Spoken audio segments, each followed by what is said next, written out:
नमस्कार, मैं धनंजय कुमार, द नागरिक में आपका स्वागत है। 2024 के लोकसभा चुनाव में राजस्थान का बड़ा रोल।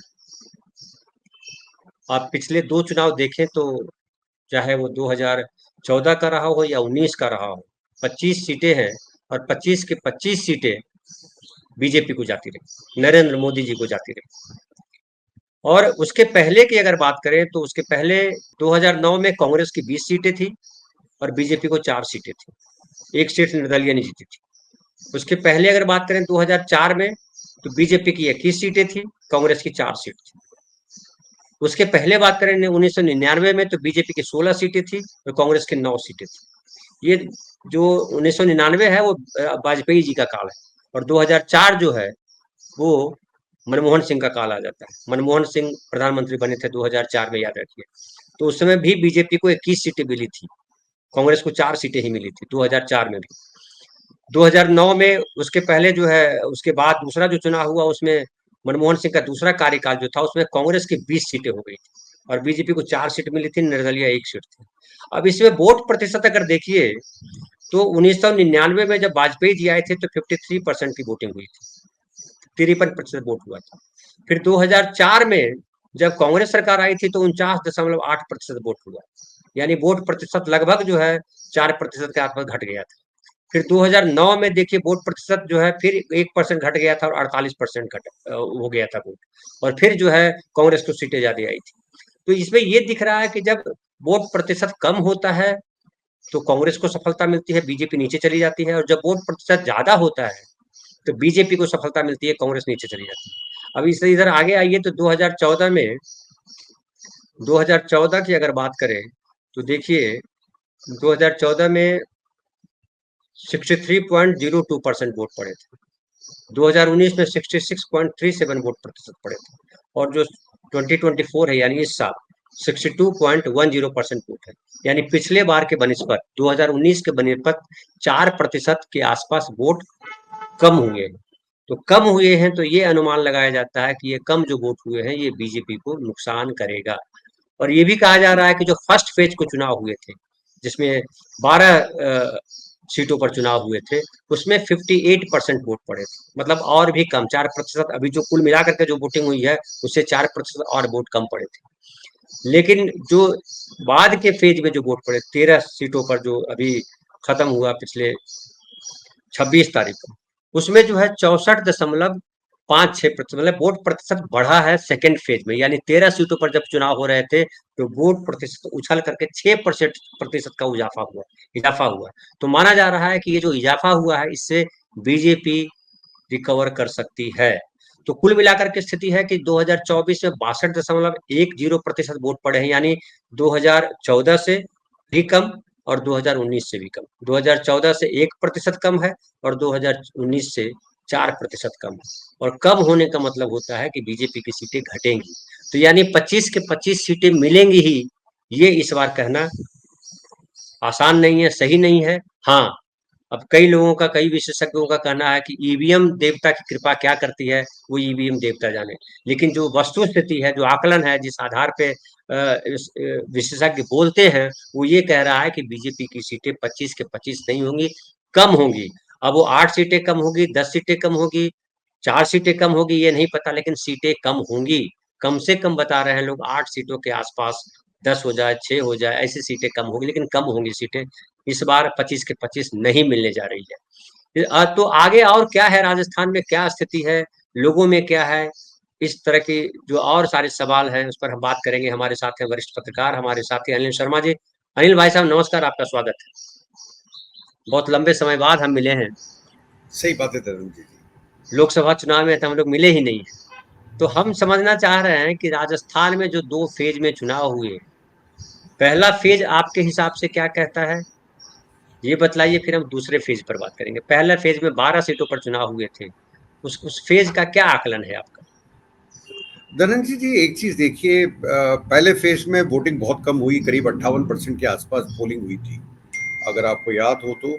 और उसमें जो मैं ये मानता हूँ कांग्रेस के लिए वो सबसे अच्छी सीटें थी, मतलब वहां पे मुकाबला तगड़ा था।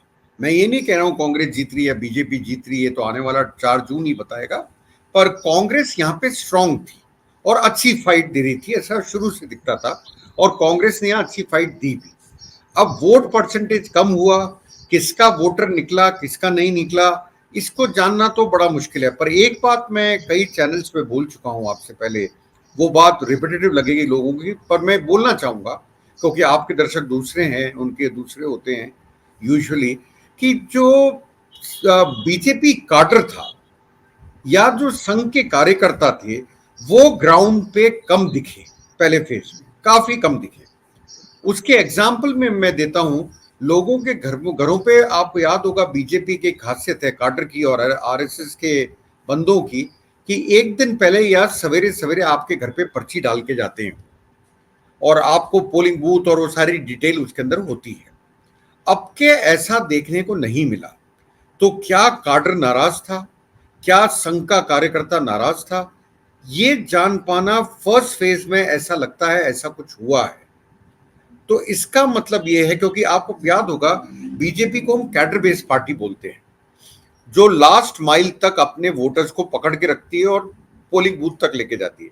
पर आपके फर्स्ट फेज ऑफ पोलिंग पे ये देखने को नहीं मिला धनंजय जी, और इसका खामियाजा मुझे लगता है बीजेपी को कहीं ना कहीं उठाना पड़ेगा, क्योंकि पोलिंग परसेंटेज भी 58 के करीब आ गई।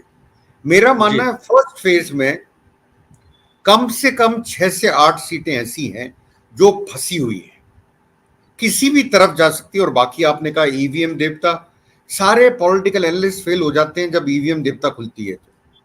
वो पता ही नहीं, जो ग्राउंड पे होता है वो बोलती नहीं है, जो ग्राउंड पे नहीं होता वो बोल देती है। तो इसलिए मुझे पता नहीं किसके पक्ष में जाएगा। ये मैं दर्शकों को बता सकता हूं, 6 से 8 सीट ऐसी हैं जहां बड़ी अच्छी फाइट दिखती है और कोई भी ले जा सकता है। पर उनमें से करीब करीब 6 सीटों पे मैं बोलूंगा एडवांटेज कांग्रेस है। पर लगाना बहुत जरूरी है, बाकी ईवीएम जाने, हम नहीं जानते, बिल्कुल नहीं जानते हैं। अच्छा, एक सवाल ये है, आपने कहा कि जो आरएसएस के लोग हैं या जो उनके बीजेपी के पन्ना प्रमुख कहलाते हैं, मैं अक्सर इस पर चोट कर रहा हूँ, पन्ना प्रमुख पे बड़ा गर्व है बीजेपी के नेताओं को। अक्सर कहते हैं हमारे तो इतना लेवल है कि पन्ना प्रमुख है, एक एक पन्ने पे कितने वोटर हैं उसको ध्यान रखने के लिए हमारे पास कार्यकर्ता है।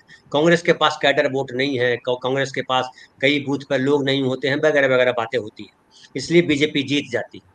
तो इस बार जो है पन्ना प्रमुख या आरएसएस के नेता सड़कों पे क्यों नहीं दिखाई पड़े, इसके क्या कारण मानते हैं? अब इसके कारण ढूंढना एक तो मुश्किल है धनंजय जी, पर मुझे 2 चीजें लगती है मेन। क्या मोदी जी आरएसएस से भी बड़े हो गए थे? आपको याद होगा कई कई जगह एक डिबेट चली बहुत ज्यादा, कितनी सच्चाई है देखिए उसमें मैं बोल नहीं सकता, जो मैं उसका पार्ट नहीं हूं ना मैंने देखा है। कहते हैं 19 तारीख को नरेंद्र मोदी नागपुर गए थे और नागपुर में उन्होंने रात में वहीं टिके थे, रात में वहीं टिके थे और उन्होंने वहां मीटिंग करी थी। आरएसएस जैसे ऑब्वियसली मोहन भागवत होंगे, क्योंकि मोदी जी तो बड़े लोगों से बात करी होगी। क्या आरएसएस नाराज है इसलिए जाना पड़ा? क्या आरएसएस ने देखा कि ये तो हमारे से भी बड़े हो रहे हैं, क्योंकि मोदी की गारंटी, मोदी का चेहरा, मोदी के सारे तरफ फोटोग्राफ, तो क्या आरएसएस से नाराज था? जहां तक कैडर की बात है, बीजेपी कैडर की, राजस्थान में बड़ी टिपिकल सिचुएशन थी धनंजय जी। वो सिचुएशन ये थी कि जो कार्यकर्ता था जिसने बड़ा जोश खरोश से असेंबली इलेक्शन 4 महीने पहले लड़ा, उसने 4 महीने के अंदर अपने काम कराने की कोशिश करी, उनके काम एक भी नहीं हुआ। क्योंकि जो सीएम बने हैं, आप जानते हो कैसे बने हैं वो सीएम, पहली बार चुनाव लड़े हैं और पहली बार पर्ची से सीएम बने हैं, पर्ची से सीएम बने और पहली बार बने हैं। उनकी इतनी भी हिम्मत नहीं थी कि अपने कार्यकर्ताओं के डिजायर को पूरा कर सके, वो ये भी नहीं कर पाए। तो कार्यकर्ताओं में ये लेके बड़ी नाराजगी थी कि हमने जो वायदे अपनी जनता से करे थे जब हम गए थे वोट मांगने के लिए, वो भी काम हमारे नहीं हो रहे। देखिए कार्यकर्ता क्या चाहता है, कार्यकर्ता चाहता है एक ट्रांसफर हो जाए, जिसके लिए करा है उसकी वो डिमांड भी पूरी नहीं हुई। उल्टे आप देखिए राजस्थान के मंत्री भी ट्रांसफर नहीं करा पा रहे हैं, क्योंकि ज्यादातर ये गवर्नमेंट जो बनी है ये ब्यूरोक्रेटिक रन गवर्नमेंट है, यहां ब्यूरोक्रेसी रूल कर रही है पूरा का पूरा।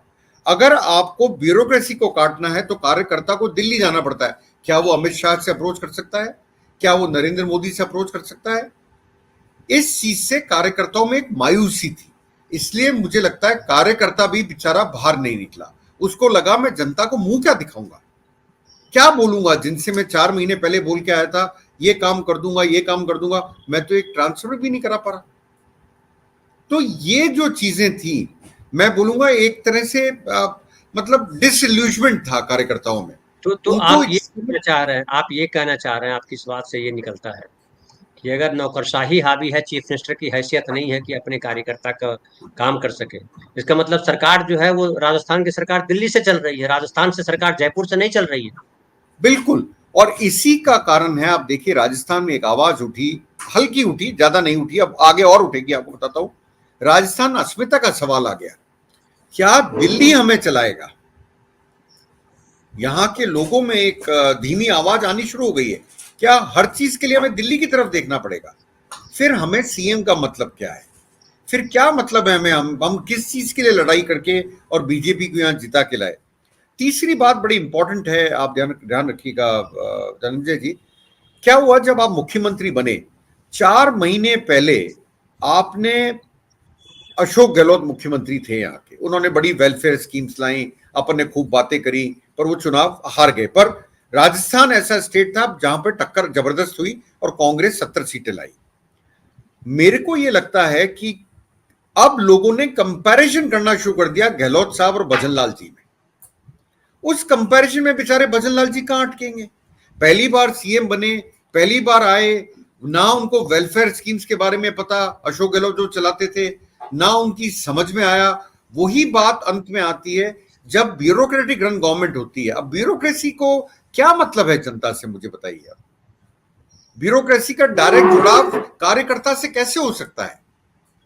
ये बड़ी एक सच्चाई की बात है, कैसे हो सकता है, मुझे बताएं। हम समझ सकते हैं, हमारे बिहार में ये चल रहा है पिछले 20 साल से। हमारे बिहार में पिछले 20 साल से ये चल रहा है, तो वो हमको पता है कि यहाँ किस तरह से चीजें होती है। और जो उसमें उसमें कार्यकर्ता ही नहीं बल्कि विधायक भी हैं, वो भी डिफंक्ट हो जाते हैं, विधायक की भी कोई हैसियत नहीं रहती है। तो जिस तरह से वहां हो रहा है, या गुजरात में भी देख लीजिए, गुजरात में जिस तरह से नरेंद्र मोदी गुजरात जब से बिल्कुल प्रधानमंत्री बने। टिपिकल एग्जांपल है, आपने बिल्कुल सही बोला। गुजरात और राजस्थान में अब कोई अंतर नहीं है। जी, मैं एक और सवाल आपसे करना चाहता हूँ कि ये जो दो छत्रप थे, राजस्थान और मध्य प्रदेश, दोनों राज्यों का सिरा भी जुड़ता है।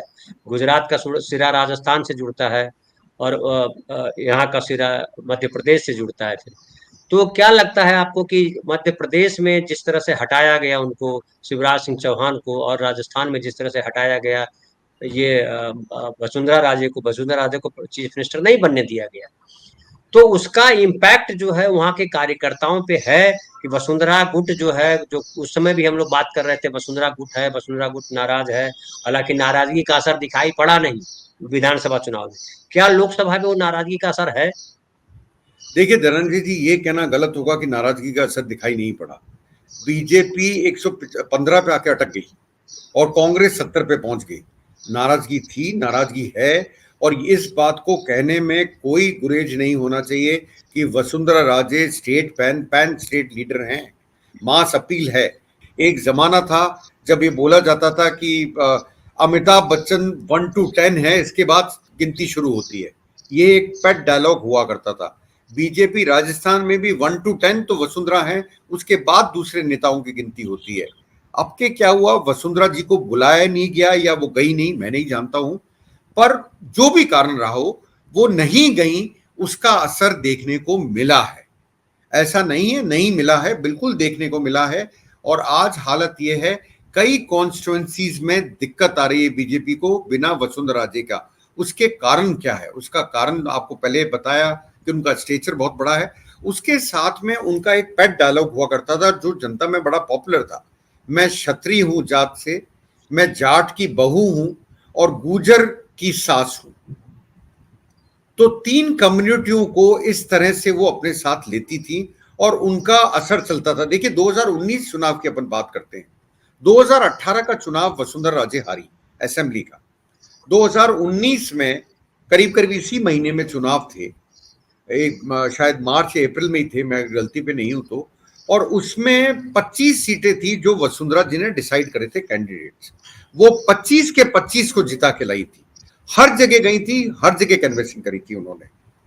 उनका ऑरा वो है, उनका अंतर नहीं पड़ना, ये नहीं बोलूंगा मैं, अंतर पड़ता है, और विधानसभा में भी पड़ा है, क्योंकि कई लोग ये कहने लगे थे, इंक्लूडिंग सट्टा मार्केट, कि बीजेपी 140 टच करेगी और कांग्रेस 50 से ऊपर नहीं जाएगी, पर कांग्रेस 70 पे पहुंच गई। और मैं कहता हूं तीनों स्टेट में, चाहे वो छत्तीसगढ़ हो, चाहे वो मध्य प्रदेश हो, चाहे वो राजस्थान हो, सबसे अच्छा चुनाव अगर कांग्रेस ने लड़ा वो राजस्थान था, थैंक्स टू अशोक गहलोत और थैंक्स टू वसुंधरा जी।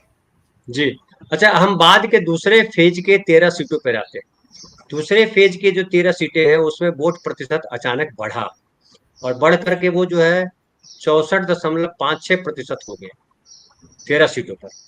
और भले कुल मिलाकर के 62% है, चूंकि पहले वाले में कम थे वोट प्रतिशत, लेकिन 64% वोट हुआ। ये दूसरे फेज में वोट प्रतिशत बढ़ने के क्या कारण? इसमें एक चीज समझनी पड़ेगी धनंजय जी, 2019 का कंपैरिजन 2018 से 2024 से अपन करते हैं, तो इन्हीं सीटों पे 6% का अंतर है। हाँ, सेकंड फेज में 68% वोट पड़ा था, सेकंड फेज में 13 सीटों पे। मैं उन सीटों की हाँ को हाँ देख बिल्कुल, 13 सीटों पर जो अभी चुनाव हुए हैं जहाँ। हाँ, 68 पॉइंट समथिंग था, अब के कितना है 64। अंतर कितना है, 64.56। अंतर कितना है 4%।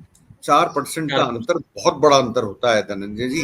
बिल्कुल बिल्कुल सही। क्योंकि 2 करोड़ 85 लाख के करीब वोटर थे 13 सीटों पे, अगर आप उसको 4% उसका निकालेंगे तो कितने वोट निकल गए? तो ये लोगों को समझना पड़ेगा, लोग थोड़े कंफ्यूज्ड हैं राजस्थान को लेके। 12 लाख के करीब। 12 लाख। तो मेरा कहना यह है कि इसका अंतर पड़ा, और अंतर काफी पड़ा है। और ये आपको, पर ये मैं बोलूं कि जो 13 सीटों पे सेकंड फेज में चुनाव हुआ, ये सीटें वो हैं जहां पे बीजेपी स्ट्रांग है, ट्रेडिशनली स्ट्रांग है ज्यादातर सीटों पे। पर इसके बावजूद मेरे को ये बोलने में कोई डर नहीं है, कोई गुरेज नहीं है, इन सीटों पे भी कांग्रेस ने करीब 3 से 4 सीटों पे बीजेपी को बिल्कुल मतलब पसीने छुड़ा रखे हैं। देखिए, फिर बोलूंगा, जीतेगा कौन हारेगा कौन ये तो ईवीएम जाने और ऊपर वाले भगवान जाने, पर पसीने निकाल रखे हैं बुरी तरह से। और ये ट्रेडिशनली सीटें बीजेपी के पास रही। एक सीट की मैं आपसे बात करता हूं, इंपॉर्टेंट सीट है जहां से ओम बिरला स्पीकर खड़े हुए हैं, कोटा कोटा कोटा। शायद वो जीत भी जाए, मैं नहीं कहता नहीं जीत सकते मुझे नहीं पता, पर वहां पे प्रहलाद गुंजल उनके अगेंस्ट में चुनाव लड़ रहे हैं। प्रहलाद गुंजल वो हैं जो पहले बीजेपी में होते थे, बाद में कांग्रेस में आए, उनकी कास्ट है गुज्जर। उन्होंने ओम बिरला की हालत कर दी कि वो अपनी कॉन्स्टिट्यूंसी को छोड़ के बाहर नहीं निकल पाए कन्वेंसिंग करने के लिए। उनकी ये हालत कर दी, उनके पसीने छुड़ा दिए। तो आप इससे गैस कर लीजिए, जो ट्रेडिशनली बिल्कुल स्ट्रॉन्ग सीट है। हालांकि कहा तो जा रहा है अनिल भाई साहब ये कि कोटा सीट ओम बिरला हार गए, ये कहा जा रहा है। हाँ, कहा जा रहा है, पर मैं क्योंकि मैं इसलिए नहीं बोलता हूँ धनंजय जी, हाँ ठीक है, भविष्यवक्ता तो है नहीं है, ये मैं मानता हूं, अगर लोग ऐसा बोल रहे हैं मैं ये मानता हूं कि इन्होंने पसीने निकाल दिए हैं ओम बिरला के, और वो पसीने आज तक बंद नहीं हो रहे उनके। एग्जाम्पल के तौर पे दिया, दूसरी सीट है, आपको ध्यान होगा, कैलाश चौधरी बाड़मेर, जो मंत्री थे इनके उसमें मोदी जी के कैबिनेट में। आज उनकी हालत ये, लोग ये बात करने लगे शायद वो तीसरे नंबर पे आए। तीसरे नंबर पे तो हार ही गए ना, फिर अब सीट खत्म ना वो। मतलब नहीं, लोग ये कह रहे हैं सर, मैं नहीं बोलूंगा। नहीं, जो भी हम तो लोग की बात सुन रहे हैं ना, लोग ही वोट करते हैं ना, लोग ही जिताते हराते हैं ना। वो तीसरे नंबर पे दिखते हैं लोगों को, क्योंकि वहां से एक इंडिपेंडेंट खड़ा हुआ रविंद्र सिंह भाटी, जिसका पूरे नेशनल मीडिया में एक ऑरा बन गया, क्योंकि जिस ढंग से उसने कैंपेनिंग करी, कैनवेसिंग करी, वो गजब थी। और मैं उस इंडिपेंडेंट आदमी की, जो 27 साल का होगा, शायद 28 साल का बंदा होगा, उसकी तारीफ करूंगा। उसका जो कैंपेन मैनेजमेंट था या कैनवेसिंग की स्टाइल थी, वो सच्ची में लाजवाब थी। तो वो किसी से, वो आदमी पहली बार चुनाव लड़ा, किसी पार्टी में था, उससे टूट करके आया, या क्या था? नहीं, ये पहले जोधपुर यूनिवर्सिटी के प्रेसिडेंट हुआ करते थे। उसके बाद इन्होंने पहला चुनाव विधानसभा में लड़ा, शिव कॉन्स्टिट्यूंसी से, वहां से ये जीते, इंडिपेंडेंट इंडिपेंडेंट। अच्छा। अब इन्होंने, क्योंकि वो कॉन्स्टिट्यूंसी इसी एरिया में पड़ती है जिस कॉन्स्टिट्यूंसी को हम बाड़मेर जैसलमेर बोलते हैं, इस कॉन्स्टिट्यूंसी से उन्होंने इंडिपेंडेंट फिर चुनाव लड़ रहे हैं वो, और उन्होंने कांग्रेस और बीजेपी दोनों के पसीने निकाल रखे हैं। तो एक बताइए कि विधानसभा में किसको पटकने दी थी? सर उनका नाम मुझे ध्यान नहीं आ रहा। बीजेपी को, ऑब्वियसली सेकंड नंबर बीजेपी अच्छा, थी। बीजेपी को। हाँ। अच्छा, अच्छा, अच्छा। तो एक और मुझे बतलाइए कि ये जो अभी मोदी जी जिस तरह से बयान दे रहे हैं, अपने 10 साल का हिसाब किताब तो दिया नहीं उन्होंने। और विधानसभा चुनाव जब हो रहे थे तो विधानसभा चुनाव में सबसे भारी पड़ गया वो कन्हैया लाल, यानी हिंदू मुसलमान, और हिंदू मुसलमान के नाम पर वोट पड़े। क्या इस बार भी हिंदू मुसलमानों का इशू है या कुछ और इशू है? जिससे सबसे ज्यादा इशू माना जा रहा है कि महंगाई का मुद्दा है, बेरोजगारी का मुद्दा है, अग्निवीर का मुद्दा है। ये सब मुद्दे बहुत भारी हैं। क्या आपको क्या लगता है कि क्या मुद्दे चल रहे थे? देखिए धनंजय जी, इसको समझाने के लिए बहुत अच्छा सा मेरे पास एक स्टैटिस्टिकल इंफॉर्मेशन देता हूं आपको मैं।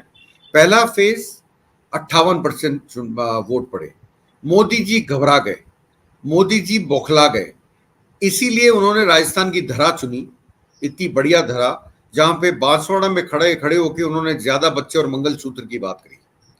उन्होंने देखा, उन्होंने समझा कि चुनाव लोकलाइज्ड हो रहा है, चुनाव लोकल मुद्दों पे हो रहा है, धर्म का अब के नहीं चल रहा है, तो और कास्ट पे चल रहा है।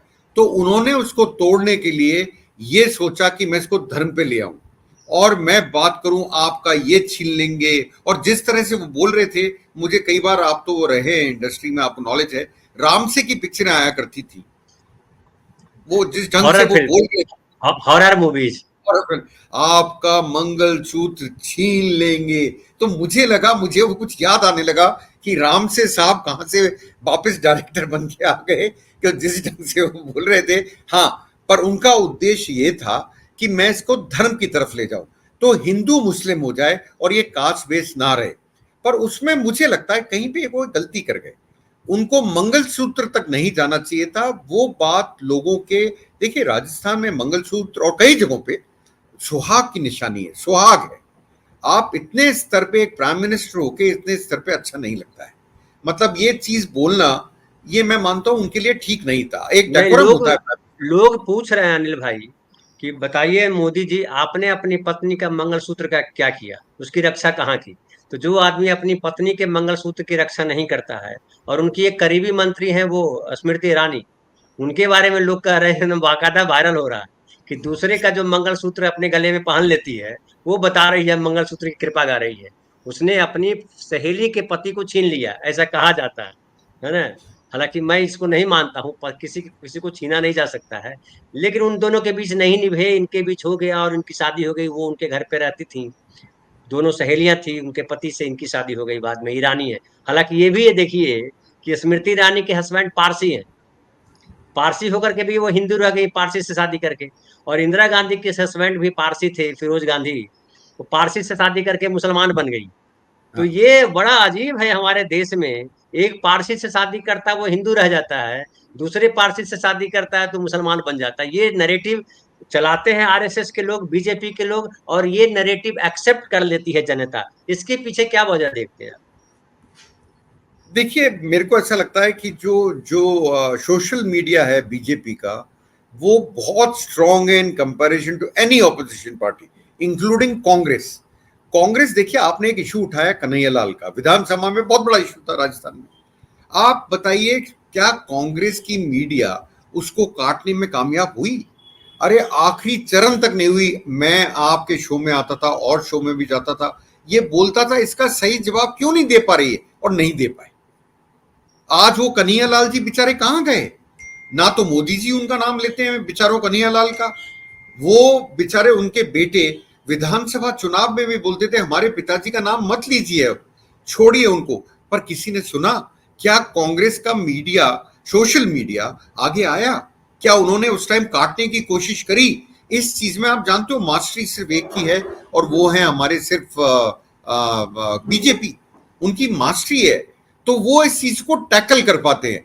कांग्रेस यहीं पे मात खाती मुझे लगता है। जबकि मैं मानता हूं जब से सुप्रिया श्रीनेत आई हैं थोड़ा बहुत इंप्रूवमेंट हुआ है, पर रिक्वायर्ड इंप्रूवमेंट नहीं हुआ, ये मैं जरूर बोलना लेकिन चाहूंगा। रिक्वायर्ड लेकिन अनिल इंप्रूवमेंट भाई, नहीं। अनिल भाई, लेकिन लेकिन आम आदमी जो रोज फेस कर रहा है, आम आदमी महंगाई को फेस कर रहा है, आम आदमी बेरोजगारी को फेस कर रहा है, आम आदमी के बेटों के पास नौकरी नहीं है, पिछले 10 सालों से नौकरी नहीं है। राजस्थान के लोग भी नौकरियों में बहुत जाते हैं, खाली बिहार उत्तर प्रदेश के लोग नहीं जाते हैं, राजस्थान के लोग भी सरकारी नौकरियों में बहुत हैं। राजस्थान के लोग गरीब हैं, चूंकि मेरी वहाँ ससुराल है इसलिए मैं जानता हूँ। अभी आने ही वाला हूँ, मैं 8 या 9 तारीख को पहुंच जाऊंगा राजस्थान, किशनगढ़। मेरी वाइफ और मेरे बच्चे वहाँ गए हुए हैं। तो वहां पे भी गरीबी है, वहां भी लोग नौकरी चाहते हैं। कृषि वहां बहुत बड़ा नहीं है, जिस तरह से बिहार उत्तर प्रदेश में खेती भी है, वहां तो उस तरह से खेती भी नहीं है। तो रोजगार है और नौकरी है।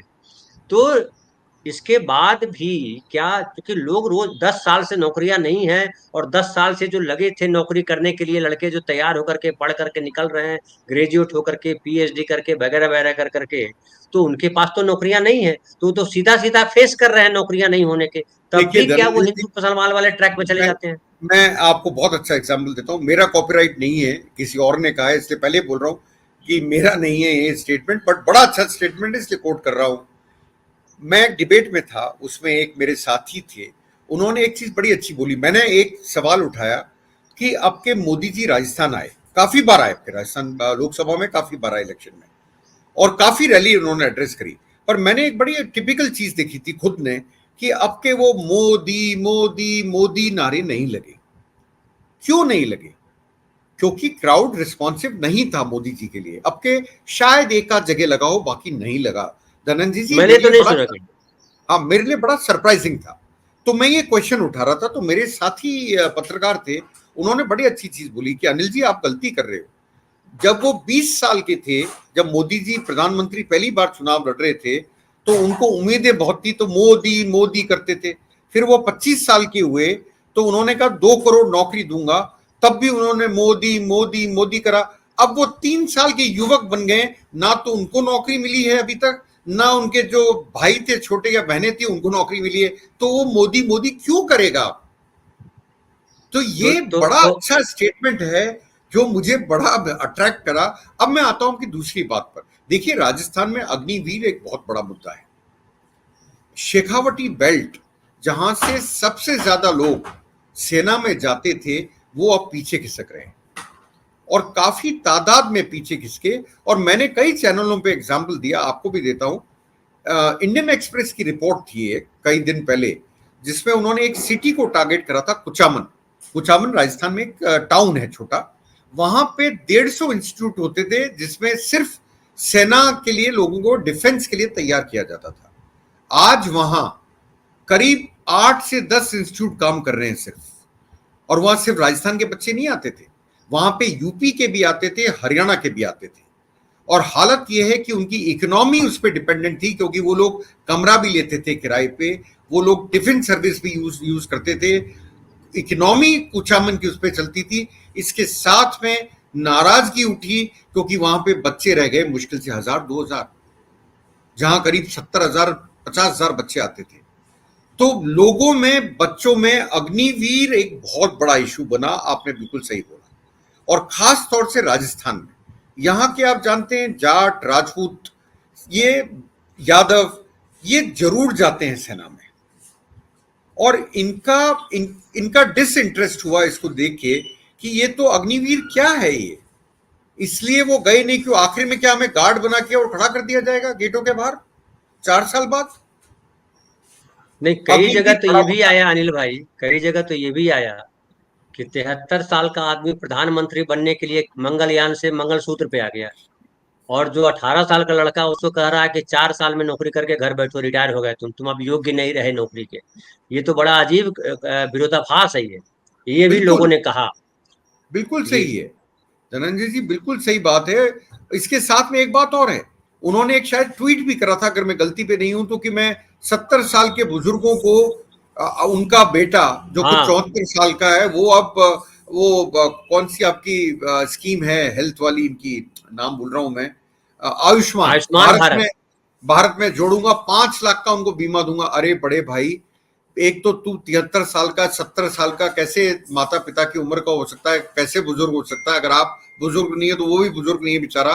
दूसरी बात, अशोक गहलोत तो 25 लाख दे रहे थे, इसलिए वो 25 लाख वाला बीमा जो है आप देखिए कांग्रेस के मैनिफेस्टो में है आपके, और बिल्कुल अभी भी आप नहीं समझ पा रहे हो कि स्कीम, यूनिवर्सल हेल्थ स्कीम तो अच्छी लाते, आप नहीं। अभी उसके भी नहीं समझ पाए। उसके अलावा अनिल भाई, ये जो किसान, एक एक दो सवाल और मैं आपसे करूंगा। एक तो सवाल ये है कि राजस्थान में ओपीएस है, ओल्ड पेंशन स्कीम लागू किया गया, बावजूद इसके बहुत पॉजिटिव रिजल्ट नहीं आया कांग्रेस के लिए। दूसरी बात कि किसानों के लिए इस बार भी घोषणा पत्र में है कि कानूनी, पिछली बार भी घोषणा पत्र में था राजस्थान के विधानसभा चुनाव में भी, कि किसानों को 25 को कानूनी गारंटी देंगे एमएसपी पे। वही फिर से अभी लाया है घोषणा पत्र में, राजस्थान में उस समय दिया था उन्होंने। क्या आपको लग रहा है कि ये जो ओल्ड पेंशन स्कीम वाला भी मुद्दा काम नहीं किया, इस बार जो है ये मुद्दा काम करेगा? ये किसानों को एमएसपी देने वाली बात समझ पा रहे हैं लोग? दो और बातें कांग्रेस की महत्वपूर्ण है।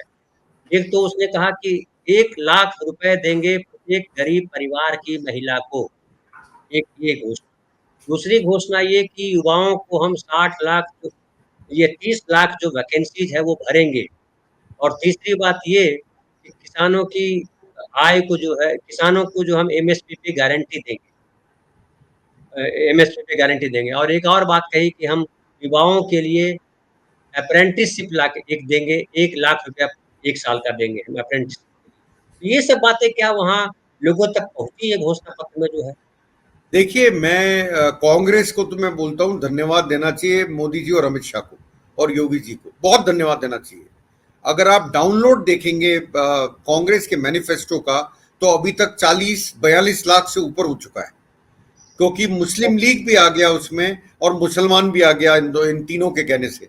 तो लोगों ने वो, आज तक जिंदगी में बताता हूं आपको, कोई भी मैनिफेस्टो नहीं पढ़ता था। ये पहली बार है जो मोदी जी ने मार्केटिंग कर दी मैनिफेस्टो कांग्रेस की, या अमित शाह ने कर दी, या योगी जी ने कर दी।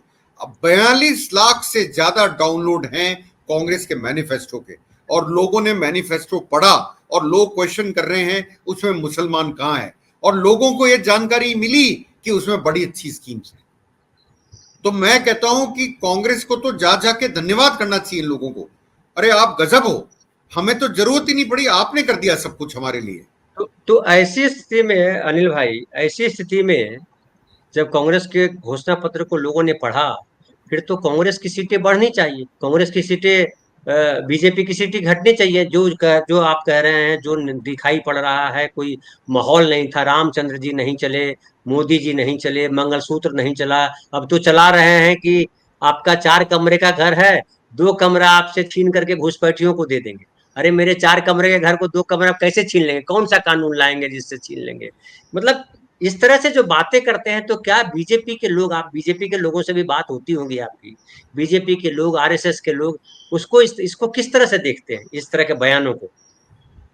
अब उनको भी घबराहट होने लगी है, आपको बताऊं। अरे इसीलिए वो दिखते नहीं है अब, मैं सही बताऊं, इसलिए दिखते नहीं है बेचारे, क्योंकि इसको डिफेंस के में क्या बोलेंगे, इसके डिफेंस में बोलना तो वही भाषा पड़ेगा जो प्रधानमंत्री बोल रहे हैं, गृह मंत्री बोल रहे हैं, या यूपी के चीफ मिनिस्टर बोल रहे हैं, भाषा तो वही बोलनी पड़ेगी। और हमारे यहाँ के मुख्यमंत्री भजनलाल जी तो कॉपी भी करने की कोशिश करते हैं, पूरा का पूरा भाषण की स्टाइल ही उन्होंने बदल दी है, वो अमित शाह की कॉपी करने लगे। उन्होंने तो देश की आजादी भी 1951 में दिलवाई थी। हाँ बिल्कुल। अरे इसके अलावा आपने अगर वीडियो देखा हो, देखिए, उसकी सच्चाई पे मैं कमेंट नहीं कर सकता हूँ कि वो हो सकता है मॉर्फ्ड हो, मैं मना नहीं करता हूँ, पर बड़ा इंटरेस्टिंग वीडियो आया था जिसमें वो भाषण दे रहे हैं और लोग उठ के जा रहे हैं, मतलब बीच में से लोग उठ के जा रहे थे, तो पीछे उनके जो चेले बैठे हुए थे वो आवाज दे रहे थे, आपको महादेव की सौगंध, अगर आप यहां से हाँ। उठ के गए तो, अगर आप अरे हिंदू हैं तो आप बैठे।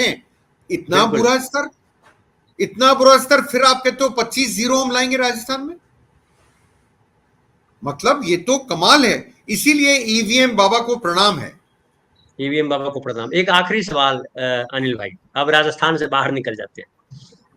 जो आप पत्रकार, भले आप राजस्थान में रह रहे हैं, लेकिन आप तो पूरे देश को देखते हैं, और जिस तरह से रिपोर्टिंग करते हैं, इंटरनेशनल मीडिया को भी रिपोर्टिंग करते हैं आप, क्या आपको लग रहा है देश में इस बार कोई हवा है?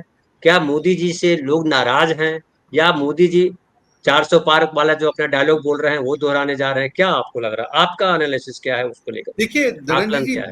12 से 15% लोग ऐसे हैं जो बिल्कुल कट्टर मोदी समर्थक हैं, जो ये बोलते हैं कि अगर 5,000 रुपए पेट्रोल भी हो जाएगा हम खरीदेंगे, पर वोट हम मोदी को देंगे। ऐसे मैं मानता हूं 12 से 15% लोग हैं इस देश में। तो नॉर्थ इंडिया में, साउथ की बात नहीं करूंगा मैं, नॉर्थ इंडिया में, साउथ में मोदी जी कहीं नहीं है, दूर दूर तक नहीं। वो लोग हैं, इस चीज को मानना पड़ेगा।